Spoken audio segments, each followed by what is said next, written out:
Bonjour, alors aujourd'hui, nous allons parler de certains problèmes en mathématiques, les problèmes additifs. Alors, les problèmes additifs, ça comprend tous les problèmes d'addition et de soustraction. Donc, dans les problèmes additifs, il y a deux parties que l'on additionne ou que l'on soustrait et forcément le résultat qu'on appelle le tout. Donc, on peut soit chercher l'une des deux parties, soit chercher le tout. Donc, on va commencer, nous, par faire des problèmes additifs avec recherche du tout. Alors, quand on recherche le tout, ça veut dire qu'on nous donne les deux parties. Donc, on va commencer par les premiers types de problèmes, d'accord? Ici, avec ajout d'une partie. Donc, voilà, l'exercice type, ça va se présenter comme ça. J'ai 21 jetons dans une boîte.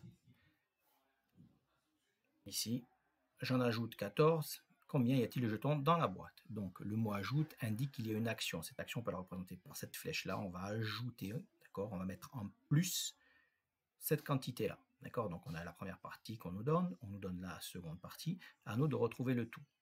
Donc, pour notre partie de recherche, on peut utiliser deux stratégies. Une stratégie de schéma si on n'a pas bien compris le problème, si on veut se l'approprier. Donc, pour ce type de problème, je pense qu'il n'y a pas trop de soucis. Mais le schéma, on peut passer par le schéma. Donc, on dessine la première quantité, on dessine la seconde quantité et on doit trouver le résultat, le tout. Ou on peut passer, bien sûr, par les nombres. On code la première quantité avec une écriture chiffrée, on code la seconde quantité avec une écriture chiffrée. On code ici l'ajout par un plus et on trouve donc le résultat 35. Et on communique enfin le résultat à l'aide d'une phrase réponse, d'accord, qui reprend les termes de la question. Ça, on a souvent insisté dessus en cours. Donc la question étant combien y a-t-il de jetons dans la boîte? Donc la réponse va être dans la boîte, il y a, d'accord, dans la boîte, il y a, et la réponse, dans ma boîte ici, il y a 35 jetons.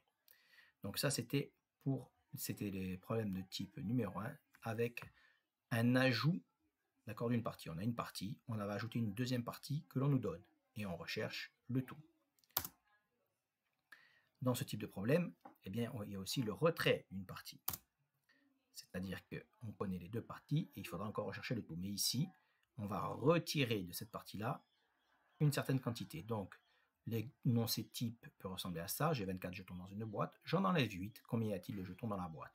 Donc ici, le mot enlève indique qu'il y a une action. D'accord? Cette action peut être représentée par cette flèche ici dans l'autre sens, puisqu'il y a un retrait d'une certaine quantité.